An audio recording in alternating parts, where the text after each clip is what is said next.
A Concellería de Cultura de Lousame, que dirixe Silvia Agrafojo, volve a organizar, e xa van 6 edicións, o Festimaxia, para o que conta coa colaboración da Deputación da Coruña. No festival incluiránse 3 espectáculos que terán lugar todos os domingos deste mes de novembro, ás 6 da tarde, na Casa de Cultura. Todas as sesións serán de acceso gratuito, previa inscripción en bandoticket.com. A primeira das actuacións previstas será este vindeiro domingo, día 14, e correrá a cargo do Mago Romarís, o seu espectáculo Maxia Potáxica.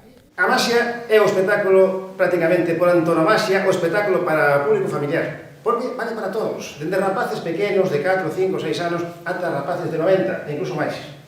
Porque é algo que todos os adultos incluso nos transformamos en nenos. Porque ver eses magos que fan cosas imposibles e que non podemos evitar que salga un sorriso e que participemos e aplaudamos e que un espectáculo onde están os nenos, os avós, os papás, todos xuntos, eso vale ouro. O domingo 21 tocará o turno a David Méndez, con Maxia de aquí e de acolá, e o domingo 28 pechará o festival Miguel de Lucas, co espectáculo Olé.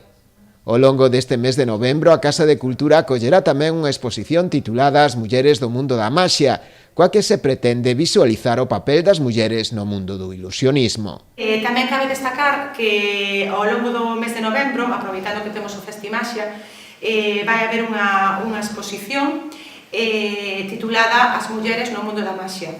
Con isto, o que queremos é visualizar o papel das mulleres magas, que ainda que foron moitas, pois son bastante descoñecidas. Entonces, nós o que pretendemos é iso, visualizar o seu papel e coñecer, pois, acercarnos a magas como, por exemplo, Juliana Chen ou Inés Molina, Amélie, entre moitas outras, e, bueno, consideramos que é algo, pois, bonito e importante, pois, achegarnos ao mundo tamén delas, non?